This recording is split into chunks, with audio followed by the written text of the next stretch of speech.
Mundo Ejecutivo presenta.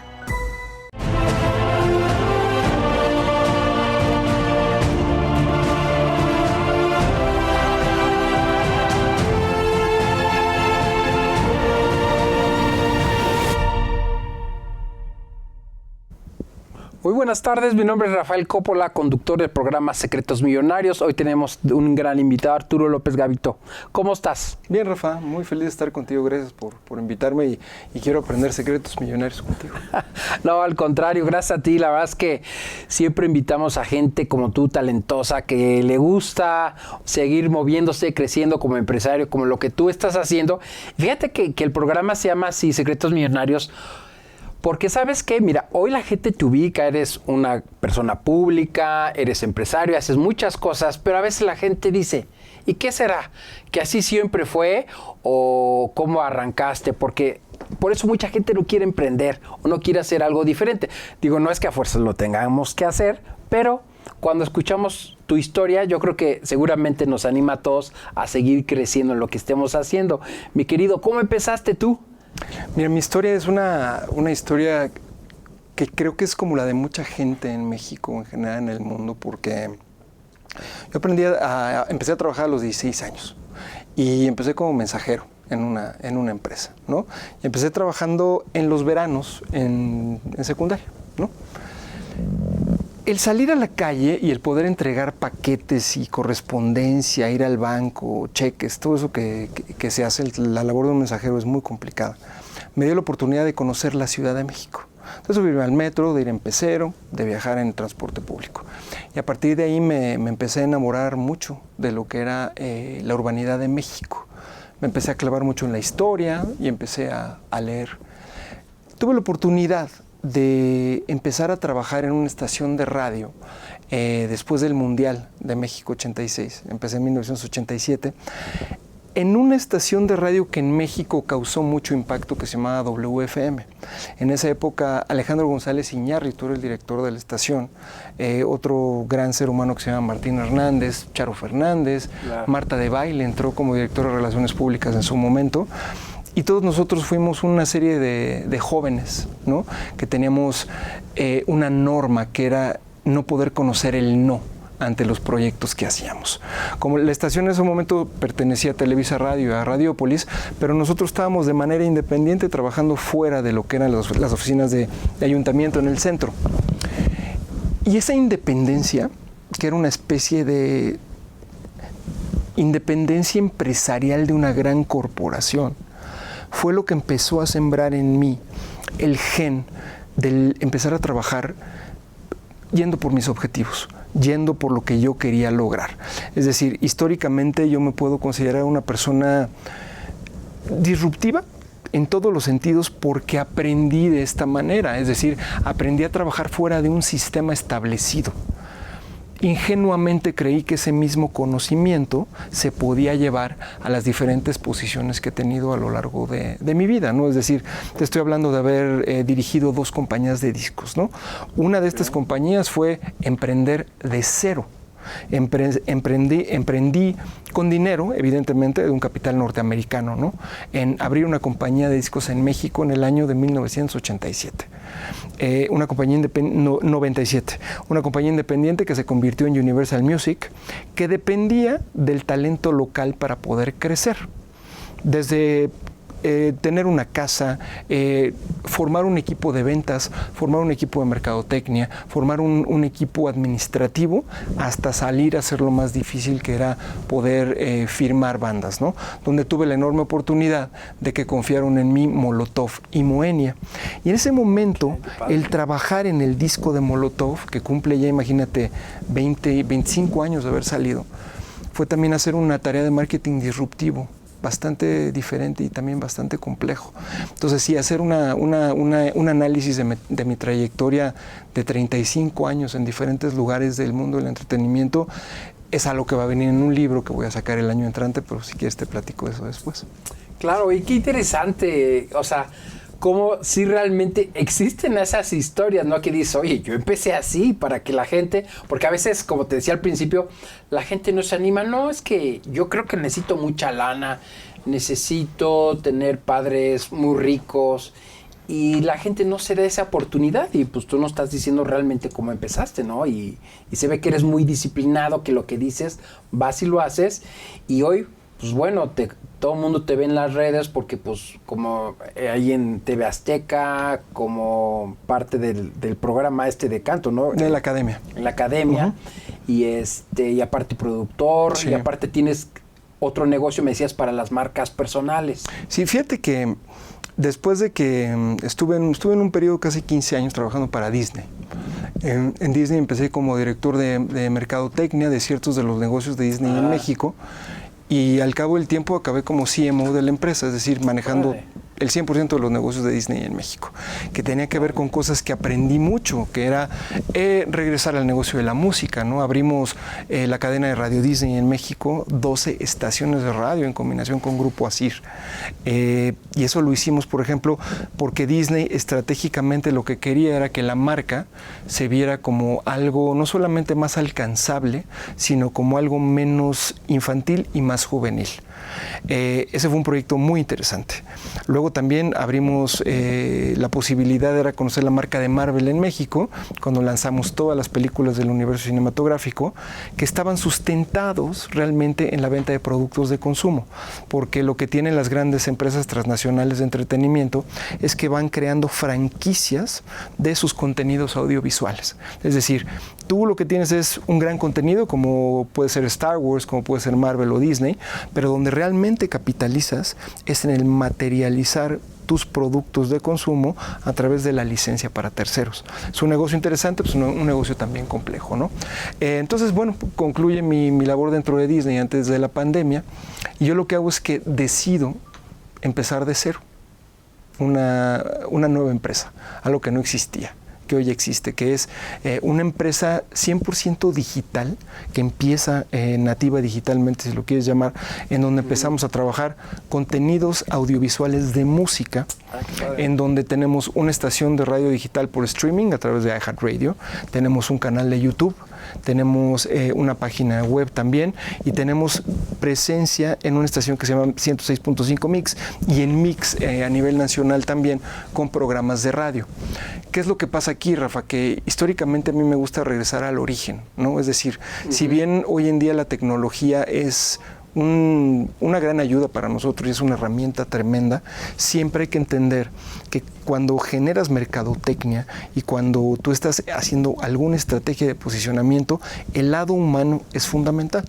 Entonces yo podría decirte que estos 2 años de pandemia a mi empresa le vinieron muy bien, porque pude ganar clientes a través del lado digital y empecé a trabajar en una gestión que es muy importante, es decir, la pandemia internacionalmente lo que vino a hacer fue provocar una nueva manera de hacer mercadotecnia por parte de las grandes compañías, ¿no? Es decir, pasamos de esa manera de hacer un B2B ahora a un B2C totalmente, ¿no? Pero los consumidores empezaron a darle un valor muy grande al discurso digital de las marcas y fundamentalmente a que en el discurso digital las marcas tuvieran hechos categóricos y palpables a través de acciones de sustentabilidad, de apoyo a la ecología, de ahorro de energías limpias, de cómo la marca estaba impactando en el medio ambiente y cómo estaba teniendo un impacto de beneficencia social, si lo quieres llamar de algún modo. Es decir, ¿qué existe detrás de las grandes marcas? ¿Por qué ciertas marcas tienen un impacto mayor? ¿Y por qué las personas que gestionan estas marcas cada vez las vemos más? ¿Por qué no vemos Tesla pero sí vemos Elon Musk? Claro. ¿Por qué no vemos Amazon pero sí vemos Jeff Bezos? ¿No? ¿Por qué? Porque en la gestión humana de una marca tú tienes el futuro del marketing digital. De manera que lo que he estado yo haciendo es ver un estudio de todos estos ejecutivos, de todas estas personas que a través de su reputación digital pueden robustecer una marca. Eso se llama arquitectura de diseño de marca digital y es parte de lo que hace mi empresa también. Oye, qué interesante. Y ahí, o sea, es que estuvo padre, ¿no? Porque sí es cierto eso lo que estabas diciendo, realmente la pandemia volteó a ver todo lo digital y quizás digo, inclusive a muchas empresas les costó mucho trabajo voltear a ver esa parte y tú la viste y además hoy, digo, trato de entender las marcas personales, como quiénes se te pueden acercar ahorita a la gente que nos esté viendo, que tú les puedas ayudar. Yo pienso, por ejemplo, hacer lo mismo que pasa, es decir, si existe alguien que de naturaleza su empresa es una empresa altruista o es una empresa que se dedica a reciclar o que utiliza productos reciclados también para su infraestructura o que se dedica al tema de la ecología, las energías limpias, el apoyo a las mujeres, todos estos temas sociales que hoy no solo están en México, sino que están a nivel mundial. La gente conecta en el espacio digital con gente, claro, no conecta con marcas, ¿no? De manera que los CMOs de las compañías, los directores de las empresas, los gerentes de comunicación tienen que integrar mucho más hoy en día a sus equipos de trabajo para hacerlos visibles, ¿no? Yo recuerdo mucho en ciertas campañas, por ejemplo, de Walmart, hace algunos años, ¿no? Cómo tú veías directamente al empleado de Walmart en un anuncio que no era fake, sino que era una persona que físicamente estaba contratada en algún punto del mundo para Walmart y te estaba hablando de manera directa de lo bonito que era trabajar para Walmart, ¿no? Es decir, ese discurso, que es el discurso humano a través del medio del marketing digital, es lo que está conectando a la gente. Y es hoy en día con el fenómeno con el cual realmente las personas que consumen digital se están enamorando. Tú piensas que como seres humanos estuvimos por más de un año confinados y lo único que teníamos era pues nuestros dispositivos digitales, ¿no?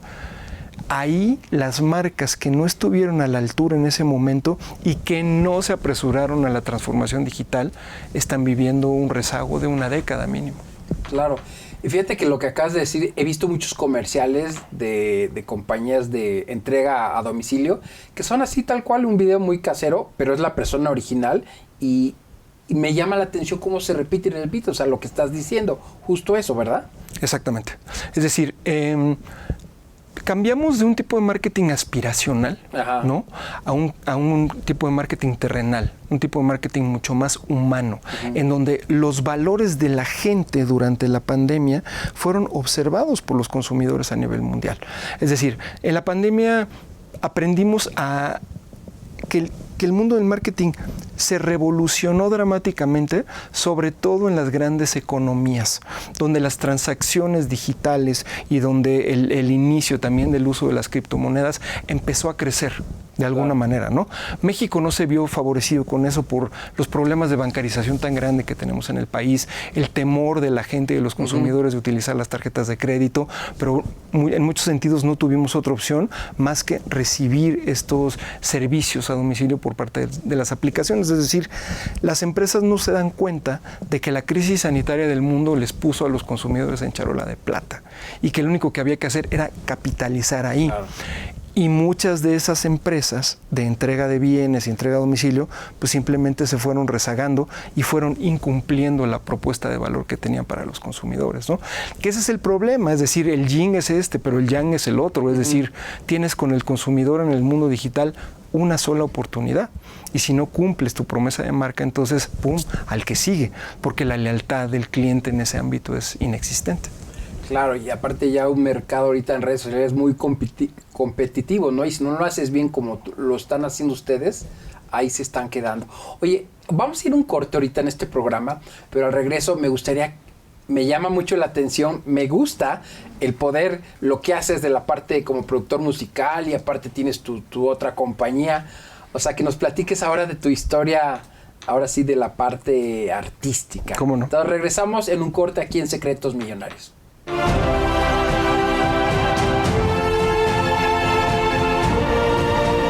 La Organización Mundial de la Salud aseveró que la obesidad y sus complicaciones le cuestan a México más de 85,000 millones de pesos al año.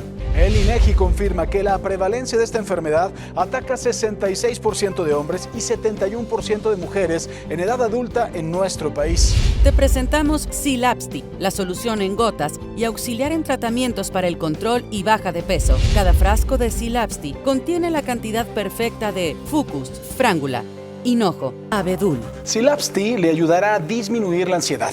Y si a eso le suma una alimentación balanceada, actividad física, gracias a la energía que este tratamiento le proporciona y el consumo de agua, podrá lograr el peso deseado mucho más fácil.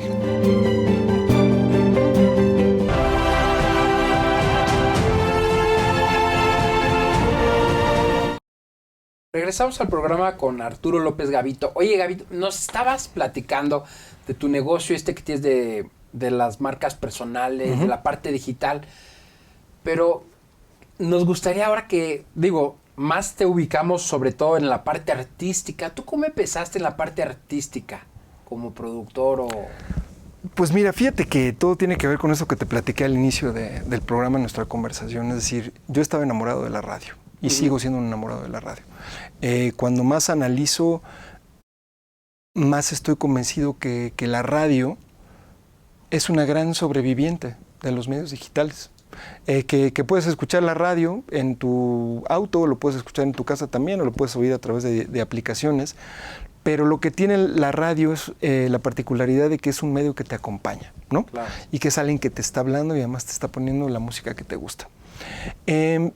El haber empezado en la radio a mí me abrió muchas puertas en el sentido de investigar y de conocer. De la radio paso a trabajar en una empresa discográfica como gerente de producto internacional en Warner Music a los 21 años, pero simultáneamente estoy dando clases de música y clases de historia también en un colegio de preparatoria para mujeres, ¿no? Entonces el lado de la investigación siempre me ha conmovido y me ha nutrido muchísimo, al grado en que hoy regreso prácticamente a hacer lo mismo, ¿no?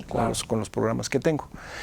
A partir de ahí crezco en las diferentes compañías de discos y me voy involucrando en la producción de discos, pero de discos históricos, por ejemplo, ¿no? Es decir, hago una antología de la historia de la música de México completa, ¿no? En los últimos 100 años. Trabajo con la familia de Germán Valdés Tintán, haciendo una antología de Tintán y el valor histórico y el aporte de Tintán para la música mexicana. Con la familia de Chava Flores, este gran cantautor mexicano que es el principal cronista de la Ciudad de México en materia musical. Y a partir de ahí, conforme vamos teniendo diferentes contrataciones, empezamos a ver cuáles son los productores ideales para trabajar en cada uno de los proyectos musicales, ¿no? Y así lo hicimos con este caso, por ejemplo, de Molotov en su momento, o cuando me toca dentro de Disney ser asesor cultural de la película de Coco y también trabajar en el soundtrack de la película de Coco, llamando a Carlos Rivera, en este caso, ¿no? Que trabajé con él en la academia también, para que pudiera interpretar la música de la película, con muchos grupos mexicanos, como es el caso de Bronco también.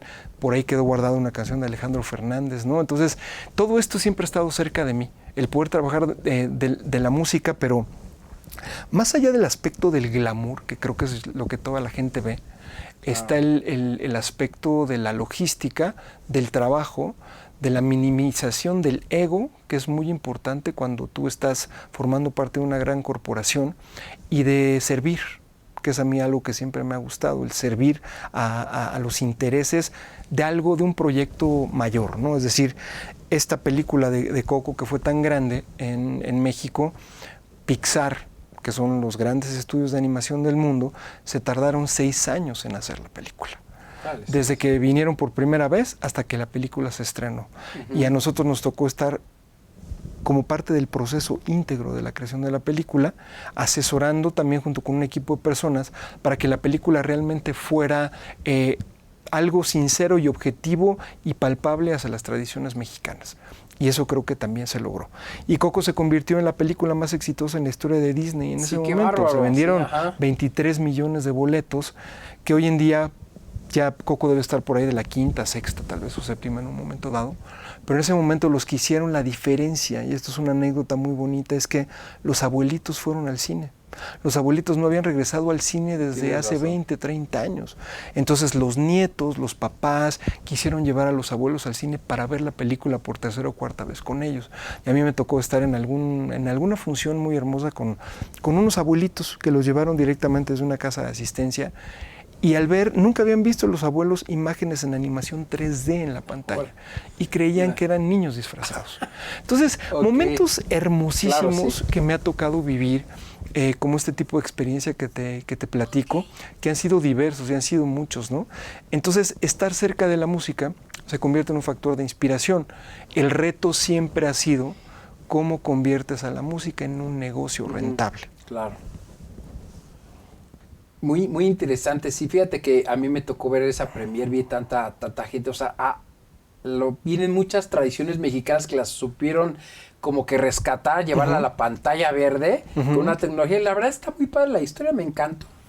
Oye, pero tú no tienes, o sea, no vienes de familia normalmente pues, ¿tienes algún pariente que estuvo en el medio de la música? No, fíjate que lo más cercano también fue mi padre. ¿Ah, sí? Que mi padre me enseñó el valor a la música. Ok.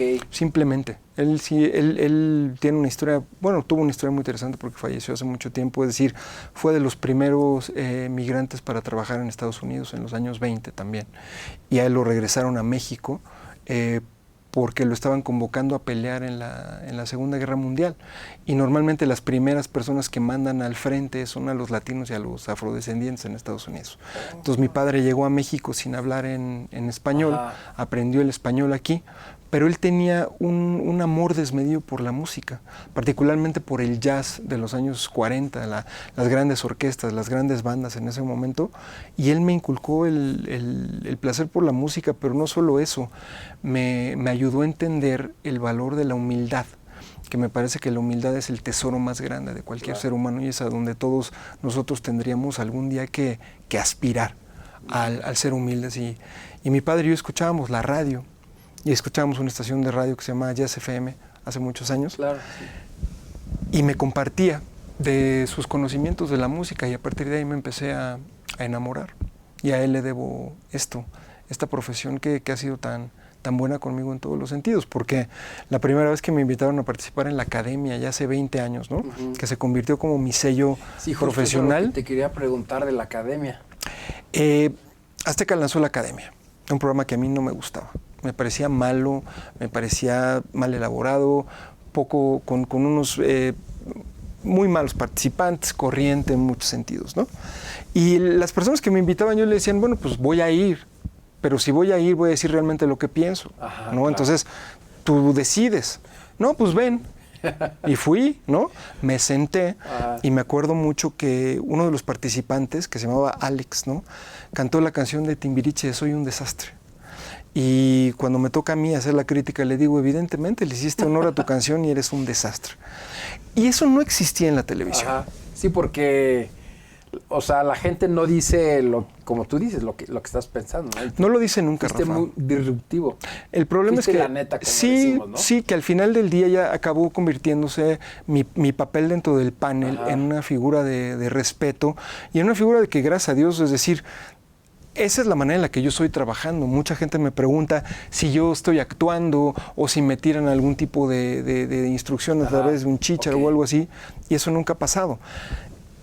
Y no te puedo decir lo complicado, pero sí la dualidad es que vive en mí el personaje mediático, pero también está forjado en mí el perfil de un empresario que sacó adelante muchos proyectos adentro de compañías, ¿no? Es decir, la gente no entiende que hoy yo soy el director de una empresa dedicada a hacer contenidos digitales y a gestión de marca empresarial y de marca personal, ¿no? Ellos creen que yo soy, por ejemplo, me confunden que si soy cronista de deportes de TV Azteca, ¿no? Y digo, no tengo nada que ver con eso, es decir, no porque aparezca yo en televisión soy así, es decir, yo sí creo que las personas podemos ser polifacéticas en muchos sentidos, que lo mismo puedes atender bien un micrófono de radio, como hago yo todas las semanas, o que puedes estar frente a una cámara para platicar, o también puedes tener la creatividad y la capacidad de sacar un disco, o de firmar un artista, o de ser manager, ¿no? Depende de ti, de si lo quieres hacer o no. Pero llega un momento en el que yo creo, ¿no?, que como el máximo tip que yo le puedo dar a cualquier emprendedor es, tienes que creer en ti, tienes que creer en tus capacidades, punto, se acabó. Un ejercicio, también lo platicaba con una persona hace un momento, el ejercicio más honesto que puede tener un emprendedor es sentarse frente a una hoja de papel con un lápiz y escribir las ideas de hasta dónde quiere llegar. Porque a partir de ahí viene una ruta crítica de trabajo y después una medición de qué tanto estás logrando y si lo estás haciendo bien, ¿no? Pero si no existe ese ejercicio de honestidad ante ti como un emprendedor, las cosas no pasan. Claro, y me encantó, y les estás dando unos grandes secretos a todos los emprendedores que nos están viendo de atreverse a escribirlo y darle seguimiento y autoanalizarse y saber si estamos alcanzando esas metas medibles, ¿no? De una otra manera. Claro. Tú como empresario, emprendedor, con todo lo que has hecho, yo creo que a veces debemos de tener ciertos hábitos exitosos, ¿no? No sé, el leer, el aprender. ¿Tú qué hiciste diferente desde, ya nos platicaste bastante, nos has dado durante esta excelente entrevista grandes secretos, pero ¿qué crees que haya sido así como que esa chispa?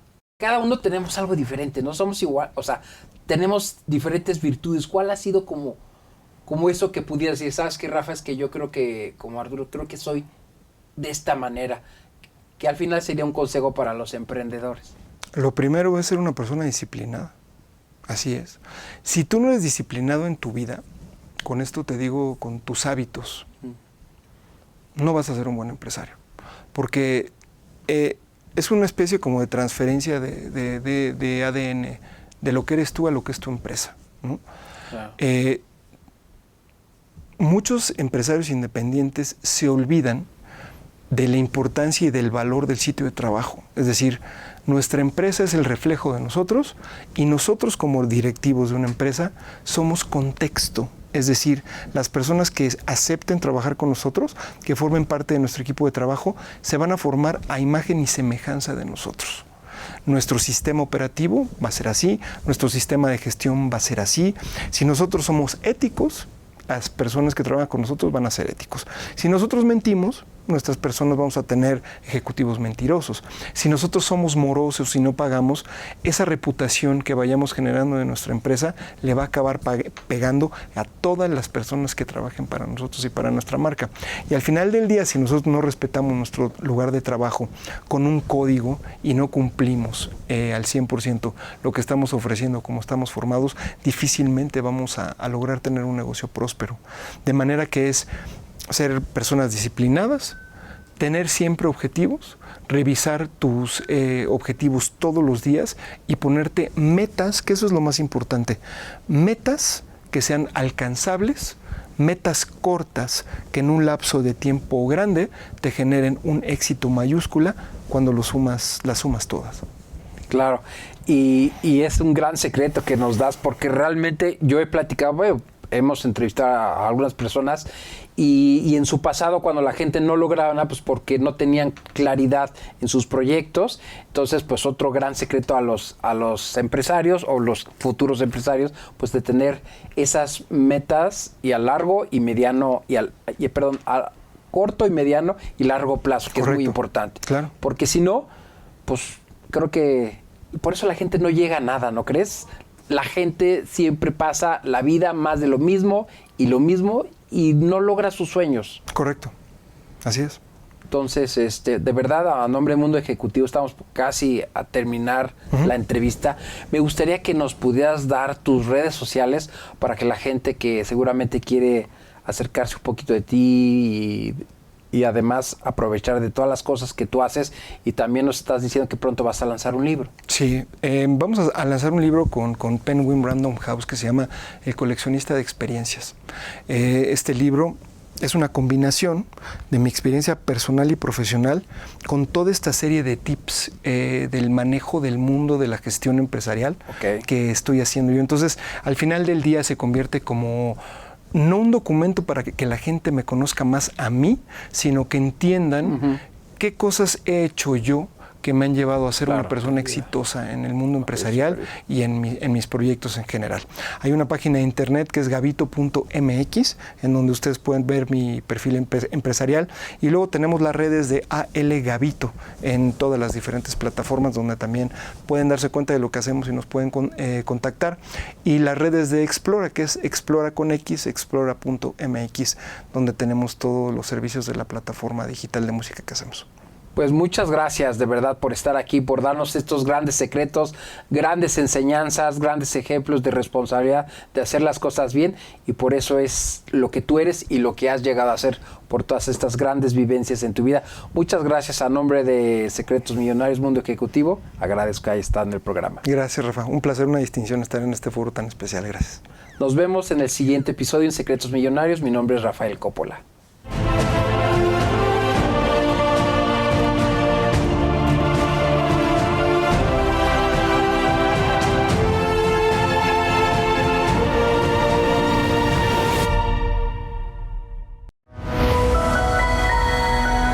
Mundo Ejecutivo presentó